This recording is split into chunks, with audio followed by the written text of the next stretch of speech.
નમસ્કાર વિદ્યાર્થી મિત્રો, ધોરણ 10 વિજ્ઞાન પાઠ 1 રાસાયણિક પ્રક્રિયાઓ અને સમીકરણો.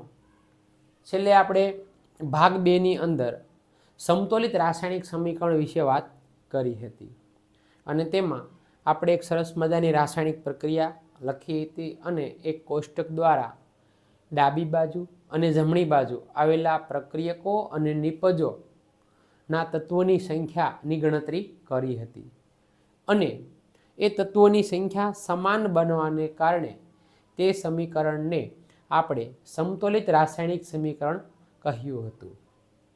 અને છેલ્લે આપણે તેમની વ્યાખ્યા આપી હતી કે રાસાયણિક પ્રક્રિયા દરમિયાન પ્રક્રિયકો અને નિપજોના તત્વોની સંખ્યા જો સમાન હોય તો તેવા સમીકરણને સમતોલિત રાસાયણિક સમીકરણ કહેવામાં આવે છે. અને જો કોઈ પણ રાસાયણિક પ્રક્રિયાની અંદર ડાબી બાજુ અને જમણી બાજુ પ્રક્રિયકો અને નિપજોના તત્વોની સંખ્યા જો સમાન ન હોય તો તેવા સમીકરણને અસમતોલિત રાસાયણિક સમીકરણ કહેવામાં આવે છે. આ અસમતોલિત રાસાયણિક સમીકરણને માળખાકીય રાસાયણિક સમીકરણ પણ કહેવામાં આવે છે. તો આજે આપણે આ ભાગ 3ની અંદર હીટ એન્ડ ટ્રાયલ પદ્ધતિ એટલે કે અસમતોલિત રાસાયણિક સમીકરણને સમતોલિત કરવા માટેના સોપાનો અથવા માળખાકીય રાસાયણિક સમીકરણને સમતોલિત કરવાના સોપાનો જે સેક્શન સી અથવા તો સેક્શન ડીમાં 3 કે 4 માર્ક્સની અંદર બોર્ડની પરીક્ષામાં આવી શકે એવું છે. તો અહીં સૌપ્રથમ આપણને એક સમીકરણ આપવામાં આવ્યું છે કે Fe+H2O ની રાસાયણિક પ્રક્રિયાથી Fe3O4+H2 મળે છે. તો અહીં Fe એટલે આયન, H2O એટલે પાણી, Fe3O4 એટલે કે આયન ઓક્સાઇડ અને H2 એટલે કે હાઇડ્રોજન વાયુ. તો આપણે લખી દઈએ કે આયન, H2O એટલે કે પાણી, Fe3O4 એટલે કે આયન ઓક્સાઇડ, H2 એટલે કે હાઇડ્રોજન. હવે સૌપ્રથમ આ હીટ એન્ડ ટ્રાયલ પદ્ધતિ એ છે શું એમની આપણે વાત કરી દઈએ. તો આમાં અલગ અલગ તબક્કાઓ આવે છે, સોપાન આવે છે, મુદ્દાઓ આવે છે કે જેના દ્વારા આપણને અહીં જે રાસાયણિક સમીકરણ આપવામાં આવ્યું છે તે આપણે જોઈ શકીએ છીએ કે શરૂઆતની અંદર તે અસમતોલિત છે અને એ સોપાનો દ્વારા તે રાસાયણિક સમીકરણ આપણને મળશે તે સમતોલિત રાસાયણિક સમીકરણ મળે છે. તો સૌપ્રથમ જે રાસાયણિક સમીકરણ આપણને આપવામાં આવે છે તે રાસાયણિક સમીકરણને બ્રેકેટમાં લખી દેવામાં આવે છે એટલે કે બોક્સમાં લખી દેવામાં આવે છે. એ સોપાન 1 થઈ જશે. સોપાન 1 જે સમીકરણ આપણને આપવામાં આવ્યું છે ઉદાહરણ તરીકે અહીંયા લખી દઈએ આપણે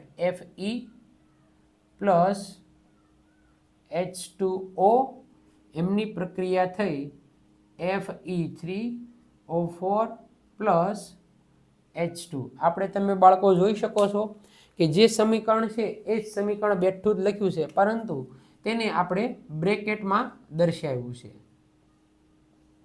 ફક્ત અને ફક્ત બ્રેકેટમાં દર્શાવ્યું છે. આ પહેલું સોપાન થઈ જશે. સોપાન 1 ની અંદર જે તે રાસાયણિક સમીકરણ આપણને આપવામાં આવે છે તેને કોષ્ટકમાં એટલે કે બ્રેકેટની અંદર એટલે કે ખાનામાં લખવામાં આવે છે. ત્યારબાદ આવશે સોપાન 2.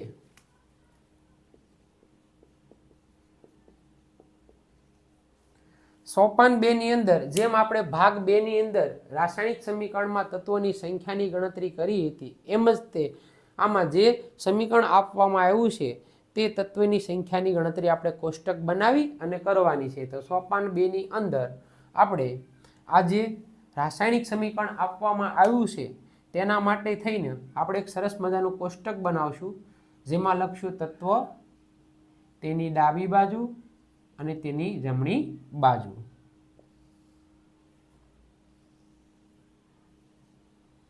તો આવી રીતે અહીં એક કોષ્ટક આપણે બનાવી દઈશું.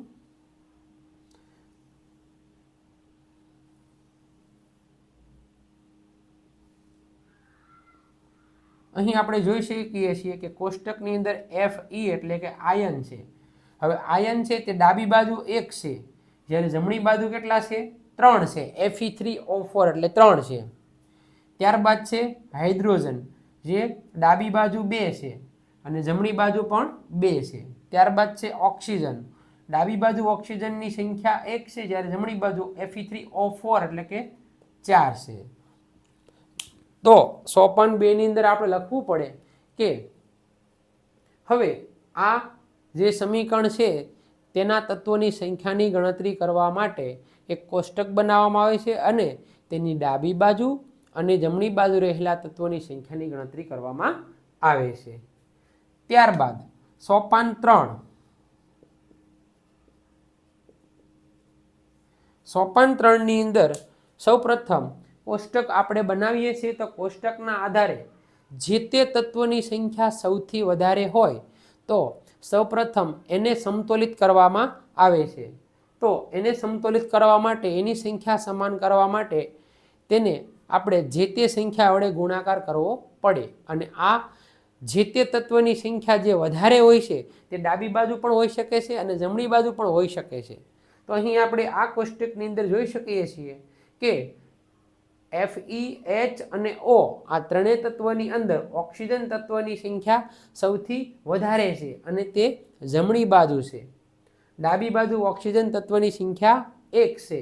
તો અહીં 4 કરવા માટે મેં હમણાં વાત કરી તેમ કે ગુણાકાર કરવામાં આવે છે, તો 1 ને 4 વડે ગુણી દઈએ તો 4 એકાને 4 થઈ જાય છે. તો આપણે જોઈ શકીએ છીએ કે ઓક્સિજન તત્વ જે છે તેની સંખ્યા બંને બાજુ સમાન થઈ જાય છે. તો ફરીથી સોપાન 1 ની અંદર રહેલું સમીકરણ છે તેને આપણે લખીએ છીએ, એટલે કે Fe plus H2O Fe3O4 plus H2.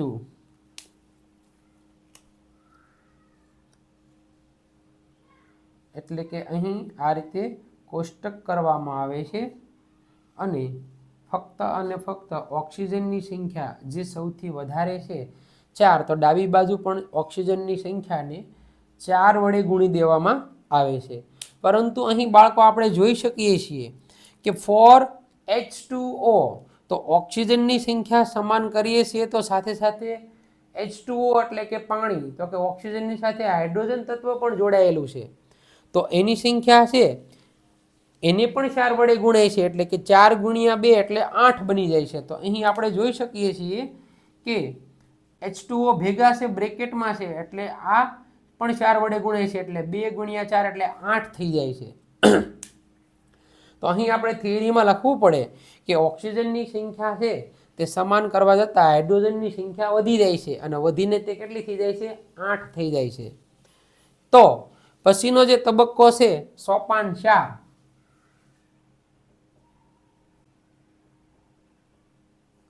તો આ સોપાન 4 ની અંદર ડાબી બાજુ હાઇડ્રોજનની સંખ્યા 8 થાય છે અને જમણી બાજુ 2 છે, તો ત્યાં પણ આપણે 8 કરવા પડે અને એ 8 કરવા માટે આ જે 2 છે એને પણ 4 વડે ગુણવા પડે, એટલે કે 2 ગુણ્યા 4 તો 8 થઈ જાય છે. તો આપણે ફરીથી સોપાન 3 ની અંદર રહેલી રાસાયણિક પ્રક્રિયા છે તેને લખી દઈએ. Fe પ્લસ H2O રાસાયણિક પ્રક્રિયા થઈ Fe3O4 પ્લસ H2.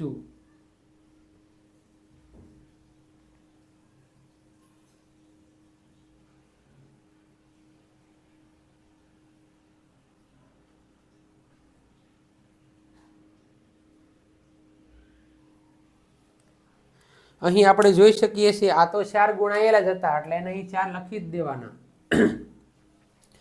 પરંતુ આપણે અગાઉ વાત કરી તેમ કે ઓક્સિજનની સંખ્યા સમાન કરવા જતાં હાઇડ્રોજનની સંખ્યા ડાબી બાજુ વધી અને 8 થઈ જાય છે, તો જમણી બાજુ 2 છે તો એને પણ 8 કરવા પડે, એટલે કે 2 ગુણ્યા 4 તો એને પણ 8 કરવા પડે. તો જમણી બાજુ ઓક્સિજનની જે સંખ્યા છે, સોરી હાઇડ્રોજનની જે સંખ્યા છે બરાબર તે 2 છે, તો એને પણ 4 વડે ગુણવા પડે. તો અહીં આપણે જોઈ શકીએ છીએ કે H2 જે છે એને 4 વડે ગુણવા પડે.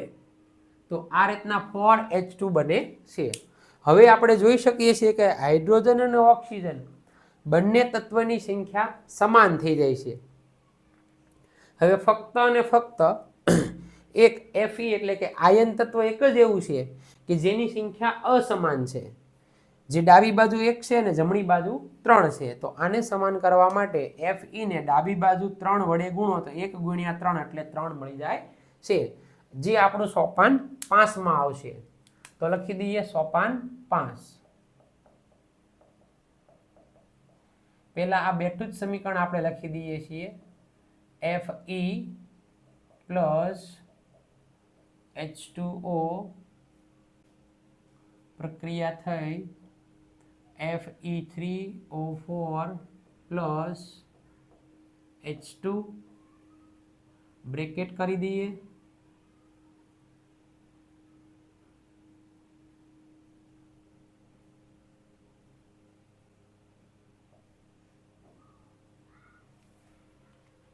આપણે જોઈ શકીએ છીએ કે અહીં 4 વડે ગુણેલા છે, અહીં 4 વડે ગુણેલા છે. તો ફક્ત ને ફક્ત આ સોપાન 5 ની અંદર ડાબી બાજુ Fe ને 3 વડે ગુણી દઈએ એટલે કે 3Fe થઈ જશે. હવે આપણે જોઈ શકીએ છીએ કે 3 તત્વોની સંખ્યા ડાબી બાજુ અને જમણી બાજુ બંને બાજુ સમાન બની ગઈ છે. તો ત્યારબાદ સોપાન 6 જે છે, તો આ સોપાન 6 ની અંદર બ્રેકેટને દૂર કરી દેવામાં આવે છે, એટલે કે ખાનામાંથી જે તે તત્વ છે તેને બહાર લખી દેવામાં આવે છે અને ફરીથી એ જ સમીકરણ લખી દેવામાં આવે છે. એટલે જો લખી દઈએ 3Fe પ્લસ 4H2O એમની પ્રક્રિયા થઈ Fe3O4 પ્લસ 4H2 મળે છે. અહીં આપણે જોઈ શકીએ છીએ કે જે આ સમીકરણ શરૂઆતમાં આપણને આપવામાં આવ્યું હતું તે આ સોપાન 6 ની અંદર સમીકરણ મળ્યું છે, તે ડાબી બાજુ અને જમણી બાજુ રહેલા તમામ તત્વની સંખ્યા સમાન છે. ત્યારબાદ સોપાન 7, છેલ્લું સોપાન, કે સોપાન 7 ની અંદર તેની ભૌતિક અવસ્થાઓ છે તેને દર્શાવવામાં આવે છે. તો 3Fe પ્લસ 4H2O આમની પ્રક્રિયા થઈ Fe3O4 પ્લસ 4H2 મળે છે. એટલે કે આયન જે છે તે હંમેશા બાળકો ઘન અવસ્થામાં હોય છે અને ઘન અવસ્થાને અંગ્રેજીમાં સ્મોલ s વડે દર્શાવવામાં આવે છે, એટલે કે સોલિડ અવસ્થા કહેવામાં આવે છે. જ્યારે H2O જે છે તે આ લોખંડની પાણીની વરાળ સાથે પ્રક્રિયા કરવામાં આવે છે અને વરાળ હંમેશા વાયુ અવસ્થામાં હોય એટલે ગેસીસ અવસ્થામાં સ્મોલ g વડે દર્શાવવામાં આવે છે. લોખંડને જ્યારે કાટ લાગે છે અને આયન ઓક્સાઇડ બને છે તો એ લોખંડ કાટ સ્વરૂપમાં હોય ત્યારે પણ હંમેશા ઘન અવસ્થામાં જ હોય છે. તે લોખંડ પ્રવાહી કે વાયુ બનતું નથી, એટલે અહીં પણ S લખવામાં આવે છે. અને હાઇડ્રોજન વાયુ જે છે H2 ઉત્પન્ન થાય છે તે વાયુ અવસ્થામાં હોય છે, એટલે કે ગેસીસ અવસ્થામાં હોય છે. તો આમ આપણે આ 7 સોપાનો દ્વારા અસમતોલિત રાસાયણિક સમીકરણને સમતોલિત કરી શકીએ છીએ. ફરીથી એક વખત બાળકો આ જે સમીકરણ 1 થી 7 સોપાનોના જે લખ્યા છે તેની થિયરી મેં બોર્ડ ઉપર લખી નથી, પરંતુ હું તમને બોલી અને વ્યવસ્થિત સમજાવી દઉં, જેથી તમે જો આ થિયરી આ રીતે લખો તો તમને 4 માંથી 4 માર્ક્સ મળી જાય છે. સૌ પ્રથમ આપણને જે સમીકરણ આપવામાં આવ્યું છે Fe પ્લસ H2O, તો Fe3O4 પ્લસ H2 મળે છે. તો આ પ્રક્રિયાનું વર્ણન આપણે એમ કરી શકીએ કે આયનની પાણી સાથે રાસાયણિક પ્રક્રિયા થઈ નિપજ તરીકે આયન ઓક્સાઇડ અને હાઇડ્રોજન મળે છે. સોપાન 1 ની અંદર જે રાસાયણિક સમીકરણ આપણને અસમતોલિત આપવામાં આવ્યું છે તેને બ્રેકેટમાં લખવામાં આવે છે અથવા તો બોક્સમાં લખવામાં આવે છે. એવું લખી અને આપણે આ સોપાન 1 લખી દેવાનું રહેશે. ત્યારબાદ સોપાન 2 કરી અને આ જે રાસાયણિક સમીકરણ છે તેના તત્વોની સંખ્યાની ગણતરી કરવા માટે એક કોષ્ટક બનાવવામાં આવે છે અને તે કોષ્ટકની અંદર તત્વો ડાબી બાજુ અને જમણી બાજુ 3 કોલમ પાડી અને જે સંખ્યા હોય છે તે સંખ્યાની ગણતરી કરી અને લખી દેવામાં આવે છે. ત્યારબાદ સોપાન 3 ની અંદર લખતા પહેલા આપણે લખવું પડે કે કોષ્ટકની અંદર જે તે તત્વની સંખ્યા સૌથી વધારે હોય તે ડાબી બાજુ હોઈ શકે કે જમણી બાજુ હોઈ શકે, તે સંખ્યાને સમતોલિત કરવાની કોશિશ કરવામાં આવે છે. અહીં આપણે જોઈ શકીએ છીએ કે કોષ્ટકની અંદર ઓક્સિજન તત્વની સંખ્યા સૌથી વધારે છે અને જે જમણી બાજુ છે જે 4 છે. આથી ડાબી બાજુ ઓક્સિજનની સંખ્યા 1 છે અને તેને 4 વડે ગુણીએ તો 1 ગુણ્યા 4 એટલે 4 થઈ જાય છે. એટલે જે સોપાન 1 ની અંદર રહેલું રાસાયણિક સમીકરણ છે તે બેઠું જ પહેલા લખી દેવાનું અને ડાબી બાજુ ઓક્સિજનને તમે 4 વડે ગુણ્યા છે તો અહીં આપણે 4 વડે ગુણી દેવાના રહેશે. હવે સોપાન 4 ની અંદર આપણે જોઈએ છીએ કે અહીં ડાબી બાજુ ઓક્સિજનને 4 વડે ગુણી